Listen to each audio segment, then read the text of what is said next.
I've been a fan of your tandem in Baler at walang kupas ang chemistry ninyo. After all these years, how was it working with Echo? You slightly touched on this kanina. Sinabi mo it's always easy to work with Jericho.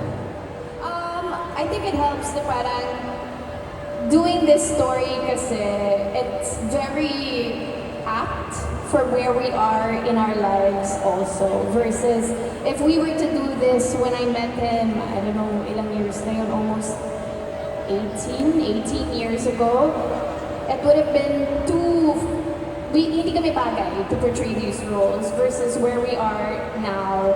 I feel like it was the perfect timing.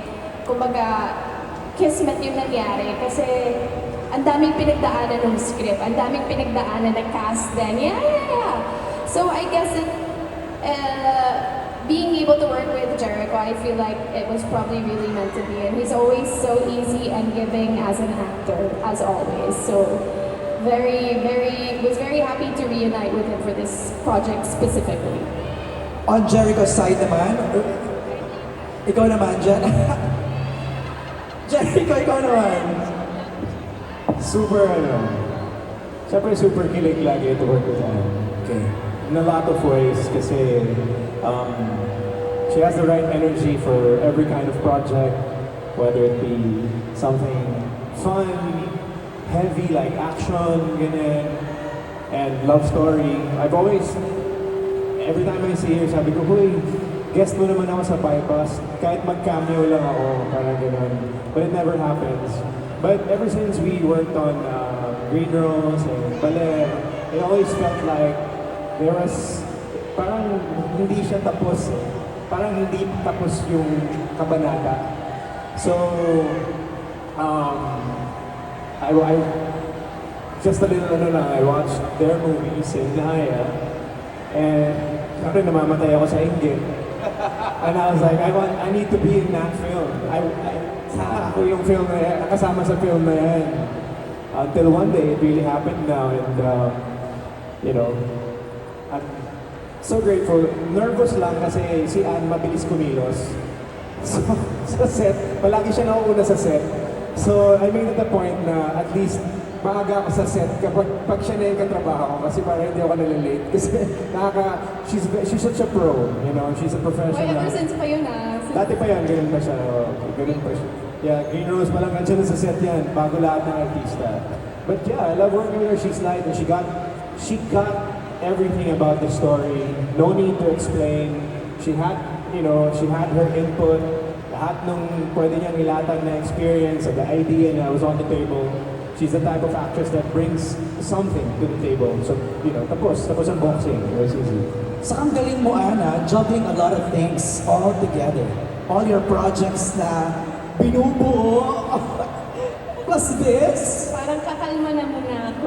Okay. Marami naman ng tinanabaho ko last year ngayon lalabas. So parang excited na lang akong i-share sa lahat. Right. But just to add what Echo said earlier, meron kaming eksena na parang na-realize niya na parang, oh, it's really happening. Yung balcony scene natin sa Makati na parang ito na nga ka-work na nga si Direk Irene. So, nakakatuwa lang. It happened all in the right time and now it's going to be shared with everyone at the perfect time. Exactly. February 11. Direk, sa sobrang galing itong dalawang to, lagi bang take one?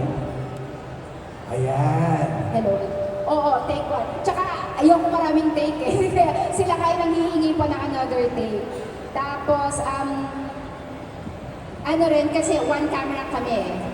No way. Yes, naka one cam kami. So, challenge siya sa kanila rin. So, it was really, One take lang talaga dapat. Does it feel good doing a take one lagi? Na parang na-nail niyo na kaagad yung scene? What Direk wants, what you want? Hindi. Kasi kahit na sila, hindi, ganda na, okay na yun. As an actor, you always leave room to give more or... Sometimes you warm up. But then, there's also times naman na parang hindi. Oo, parang okay siya. Ito na yun talaga. So, yeah, depends. Depends. Pero, yun yung maganda. Well, kasi kami ni Anne, kilala niya na ako. Alam niya mahihain ako. Okay. So, nakikita niya ako kapag kausap ko yung DOP. gusto niya pa ng isa, ayaw niya lang sabihin. No? Siya na yung nagkasalita, yung DOP na yung nagkasalita. Ako, titignan ko siya, tapos direct isa pa Alam mo na eh. Jericho, ikaw, take one, how does it feel? Nailing it on first take. Siyempre, nakakakilig pag nakukuha mo kaagad sa ano. But it's also a good exercise kasi as an actor to trust kung ano yung binigay mo dun sa scene. And the director, you trust the director when she says, he or she says, no, this is good. Trust the DOP, no, it was good. Parang ganun. Hindi siya katulad ng TikTok na pwede mong ulit-ulitin na maraming time. Parang ganun, di ba? So this one, you kind of like leave room for when you watch the movie. Okay. Diba, na, ay, nako yan na, di ba? So, yeah, it's a trust thing. But syempre, masarap na may take 2, take 3, pero at least it's there. But if she says, good na yan, then you trust Then it. trust the director. Okay, Max, Luis, Ian, and Catriona, sino yung mostly nakaka-eksena nyo? Ian, ikaw, sino mostly nakaka-eksena mo? Jericho. He's my brother. The brother.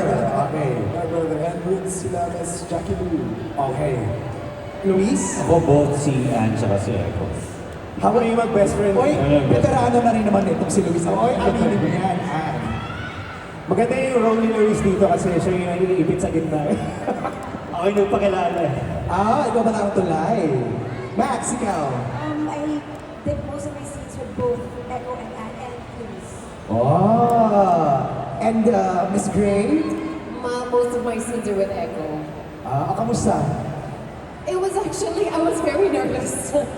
But not on Echo's part, just because it was a very new thing for me. But I'm very grateful because like Echo really made me feel comfortable, which I'm very grateful for. Thank you. Wala kayong eksena ni Anne? Meron. Okay. Meron. Pero most, parang aabangan namin yan, ha? Yung tinginan, yung tinginan yung dalawa, ha? Mukhang kaabang-abang yun. Okay. First question is from, I can't read it. Maganda ba movie? To Echo and Anne, since di ba? Maganda ba movie? Maganda. Maganda daw. Since multo ang soundtrack ng movie nyo, may pagkakataon ba na kinailangan yung harapin ang mga multo nyo sa pag-ibig? Grabe naman yung unang tanong. Yung unang tanong, maganda ba yung movie? Maganda tong movie na to kasi nag-i-English kami dito eh. Ay nako, English. Ann. Oo, medyo tagi siya dito, medyo may English, kaya kung ayaw nyo, ay di mo kayo manood. Alam nyo, honestly, that wasn't meant to blow up how it did. Parang, kunwari si Vice yung kausap ko at sinabi niya, ano ba yung movie nyo? Puro English. Ganon din ko naman siya sasagot, huwag ka manood. Ganon lang yun. It wasn't meant to be like a Super pataray. pataray. Parang ganon lang, hindi huwag ka manood. Ganon lang yun. I-meme nyo na ha, sinabi na niya. Hindi, ako talaga, huwag ka manood. The joke lang, binayaran ko yung tao na yun eh. Para magingay sa pelikula namin. Oy, teka lang, hindi nyo na sinagot. Yung mga multo nyo sa pag-ibig. Alam mo, medyo nasa ganun akong lugar ngayon na parang minsan baka hindi maganda gising. But that's okay. Sometimes we have our days and that day Right. was my day. So, tao lang naman tayo. Jericho, may mga days ba na sometimes you have to face the ghosts of your past love? Ouch! Wala kang magagawa, Jericho. Yun ang pelikula nyo eh. Pelikula nyo yan eh. Parang minumulto ka mo. Correct. Madami-dami. Marami na. Madami-daming beses ako na nag-iisip na hindi, kino-compare ko lang kung paano ako dati, kung paano ko siya gagawin ngayon. Ganun lang. And then, of course, kailangan mo i-accept yung sarili mo nung nakaraan. And you know na iba ka na ngayon, parang gano'n. I mean, I don't hate myself or anything. In-embrace ko lang yung multo na yan. Galing. Malamig. Malamig. O ito, for direct daw, from Goldwyn Reviews. Ako, Goldwyn ha, bigyan mo 5 stars ha. Naabangan Di ko. pa kita nakikita. Nakabangan namin ko sa Ba't goal. ka na nanako? Taga-direct talaga to. Joke lang, Goldwyn. Wag mo. Sa dami ng love stories na ipinalabas na... I'm sorry, let me rephrase that.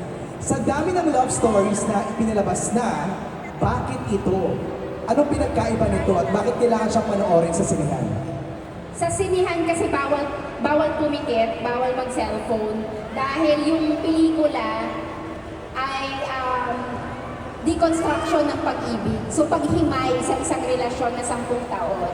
So kaya siya sa sinihan kasi kapag may na-miss kang eksena or nagsa-cellphone ka, mawawala ka dun sa experience. So that's why kaya yun yung hinihintay ng tao sa sinihan eh. Yes. Ano yung hindi ko pa nonoorin sa TV, sa bahay. So ganitong klase siya ng kwento, ganitong klase siya ng pag-ibig na dahil 10 taon yung relasyon, may mga bagay na malingat ka, mawawala ka sa kwento. Kaya dapat full attention. So that's the experience na makukuha mo only in the cinema. Alright. Pero iiyak ba kami dito? Kikiligin? May kilig at may hapde. Hapde? Oo. Depende sa pinagdadaanan, yes. Depende sa pinagdadaanan. Actually. Kasi kung masaya ka naman, parang... Baka konti lang yung luha mo kasi may naalala ka lang. Pag masaya ka. Oh. Pero pag hindi ka masyadong masaya ngayon, Yun, totoo ka dito. You need to watch it sa cinema kasi date movie siya eh. Yeah, and then even if you're going with your date, you'll realize kung sino sa inyo yung lover or the loved one. Kahit sa mga pagbabarkada, malalaman nyo na, ay, ikaw yung lover dito or your loved one. Ganon siyang classic film. So, you can't say it's a happy film or a sad film because really it's for anyone who's ever fallen in love. I have a question. Do you recommend that you watch this with your ex? yes. Kung gusto mo, Kung gusto mo, Kung matapang ka, kung matapang ka, kung matapang ka, baka pwede naman. Kasi Diba? I think so. I think you could watch it with your ex. sa panahon ngayon, pwede na yun. As long as you guys are in good terms. Oo. Kasi pag hindi naman, ba't naman kayong manunood together? Okay na yun. pero kung malakas nga loob mo, di ba? Kahit fresh pa, panoorin natin to. Panoorin mo kasama mo yung ex pero nandito ka, tas nandun siya. Malayo. Catriona, do you recommend you watch this with your ex? Pwede sa malayo na lang. Row A versus row B.